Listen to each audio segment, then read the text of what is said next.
আসসালামু আলাইকুম। নতুন কারিকুলামে নতুন গণিত, নতুন করে পড়ালেখা। অনেক কিছু কঠিন মনে হতে পারে, অনেক কিছু অজানা মনে হতে পারে কি করব কি করব না। সকল সমস্যার সমাধানে ম্যাথমাস্টার স্পেশাল ব্যাচ সবসময় বদ্ধপরিকর। গণিত বইয়ের প্রাথমিকভাবে প্রতিটি অধ্যায়ের বেসিক ধারণার জন্য যে বিষয়গুলো বলা দরকার, যে টপিকগুলো আলোচনা করা দরকার, যেভাবে উপস্থাপন করলে তোমরা প্রত্যেকটা বিষয় খুব সহজে বুঝতে পারো, সে বিষয়টি নিয়ে কাজ করে যাচ্ছি। ম্যাথমাস্টার স্পেশাল ব্যাচের পক্ষ থেকে সবাইকে জানাই আন্তরিক শুভেচ্ছা ও অভিনন্দন। ম্যাথমাস্টার স্পেশাল ব্যাচের প্রত্যেকটি ভিডিও যদি তোমরা মনোযোগ সহকারে দেখো, সেগুলো বুঝো এবং গুরুত্বপূর্ণ বিষয়গুলো নোট করে নাও, তাহলে অবশ্যই ইনশাল্লাহ ভালো রেজাল্ট করবে। আজ আমি আলোচনা করব নবম শ্রেণীর গণিত বইয়ের 21 পৃষ্ঠা মাথা খাটাও এর সমাধান। তো দেখো, এখানে বলা আছে যে কোনো সেট এবিসি এর জন্য নিচের সেটগুলোকে ভেন চিত্রের মাধ্যমে প্রকাশ করতে হবে। অর্থাৎ যে কোনো তিনটা সেট এবিসি এর জন্য নিচের তথ্য অনুযায়ী আমাদের এগুলোকে ভেন চিত্রে প্রকাশ করতে হবে। তো দেখো, ভেন চিত্র যেহেতু আমাদের প্রকাশ করতে হবে, আমি এখানে তিনটা ভেন চিত্রে ছবি এঁকেছি। প্রথমে আমাকে বলা হয়েছে A union B union C নির্ণয় করতে, অর্থাৎ ভেন চিত্রের মাধ্যমে A union B union C নির্ণয় করতে হবে। তো দেখো, এখানে আমি একটা এ সেট নিয়েছি, একটা বি সেট নিয়েছি এবং একটা সি সেট নিয়েছি, যেহেতু আমার সম্পর্কটা আছে এ বি এবং সি এর মধ্যে। এখন দেখো, আমাকে প্রথমে এ ইউনিয়ন বি এর কাজ করতে হবে, তাই আমি প্রথম স্টেপটা এখানে দেখিয়েছি এ ইউনিয়ন বি। এটা অঙ্কের কিন্তু কোনো অংশ না, অর্থাৎ এখানে আমি প্রথমে দেখিয়েছি এ ইউনিয়ন বি।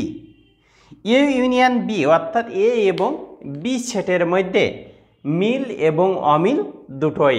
সেক্ষেত্রে দেখো, আমি যদি এ এবং বি এর মধ্যে মিল এবং অমিলগুলো দেখি এ এবং বি এর মধ্যে, সেক্ষেত্রে এ এবং বি এর মধ্যে মিল এবং অমিলগুলো যদি আমি একটু চিহ্নিত করি, দেখো এ এবং বি এর মধ্যে, সেক্ষেত্রে এর পুরা অংশটি যাবে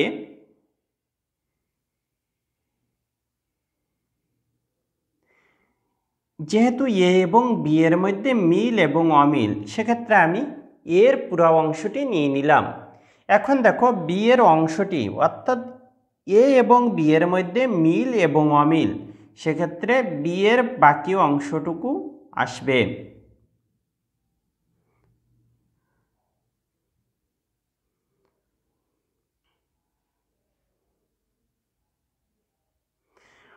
অর্থাৎ এ এবং বি এর মধ্যে আমি মিলটুকু নিয়েছি, দেখো এখানে এটুকু হচ্ছে মিল, মিলটুকু নিয়েছি এবং অমিলটুকু, অর্থাৎ এক কথায় এ এবং বি পুরাটাই নিতে হবে, এ সেট পুরাটা নিতে হবে এবং বি সেট পুরাটা নিতে হবে।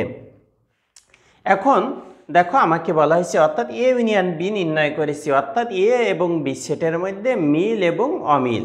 এখন দেখো, আমাকে আরও করতে হবে কি, A union B union C, অর্থাৎ এ ইউনিয়ন বি এবং সি সেটের মধ্যে মিল অমিল। যেহেতু আমার সি সেটের কিছু অংশ এ বি এর মধ্যে ছিল, সেটা চলে গিয়েছে। এখন সি এর বাকি যে অংশটুকু আছে সেটুকু আমাদের কি করতে হবে, গাঢ় দাগ করে দিতে হবে, অর্থাৎ সেটাও ওর ভিতরে চলে যাবে। অর্থাৎ এ বি এবং সি এর মধ্যে মিল অমিল সব কিছুই চলে যাবে। এটাই হচ্ছে A union B union C এর ভেন চিত্র। অর্থাৎ দেখো, প্রথমে এ ইউনিয়ন বি অর্থাৎ এ এবং বি এর মধ্যে মিলটুকু যাবে, মিল দেখো জাস্ট এইটুকু, এটুকু হচ্ছে মিল, অর্থাৎ এটুকু হচ্ছে মিল এবং অমিল রয়েছে পাশে বি এর এই অংশটি এবং এর এই অংশটি, সেক্ষেত্রে আমি অমিলটুকু এখানে গাঢ় দাগ করে দিয়েছি বা ব্লক করে দিয়েছি। এরপরে দেখো, এ ইউনিয়ন বি তো নির্ণয় করেছি, এখন এ ইউনিয়ন বি এর সাথে সি ইউনিয়ন করতে হবে। এখন এ ইউনিয়ন বি এবং সি এর মধ্যে মিল অমিল সবটুকুই বসবে, যেহেতু এর যেটুকু অংশ এ এবং বি এর মধ্যে ছিল সেগুলো আমি আগে ব্লক করে দিয়েছি। বা দাগ টেনে দিয়েছি, এরপরে বাকি যে অংশটি ছিল সেটিও আমি দাগ টেনে দিয়েছি। তাহলে আমার ভেন চিত্রের মাধ্যমে A union B union C প্রকাশ হয়ে গেল।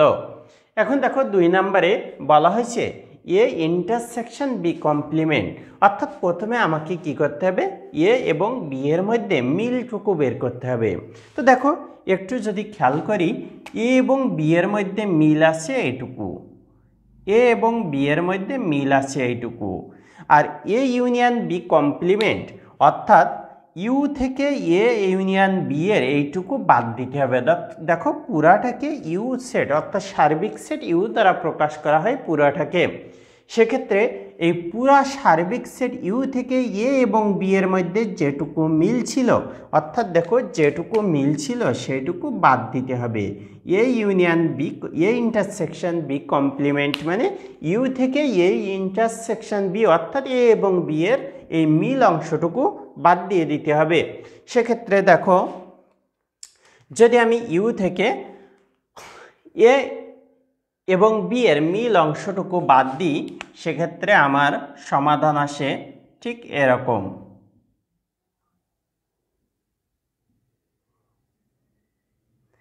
ইউ থেকে এ ইউনিয়ন বি এর অংশটুকু বাদ দিয়ে বাকিটুকু এখানে থেকে যাবে।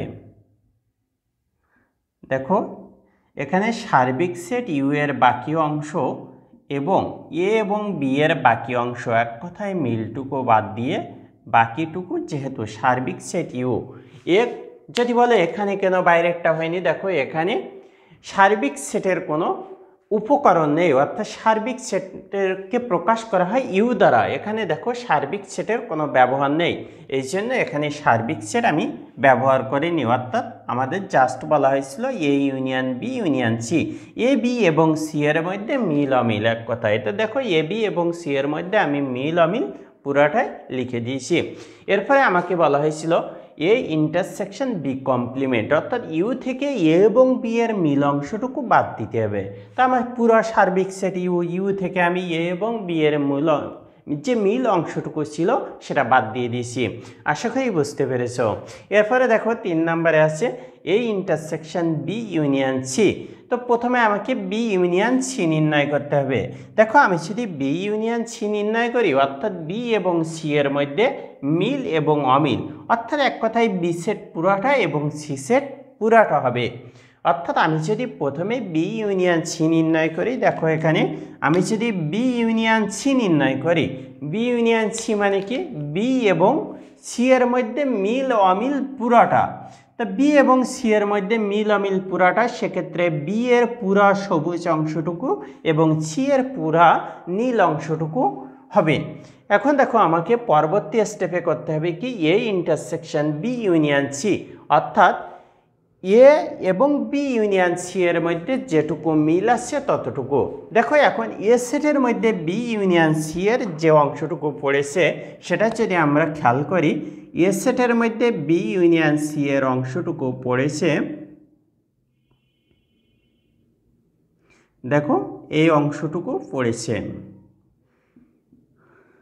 প্রথমে আমি বি ইউনিয়ন সি অর্থাৎ বি এবং সি পুরাটাই বি ইউনিয়ন সি।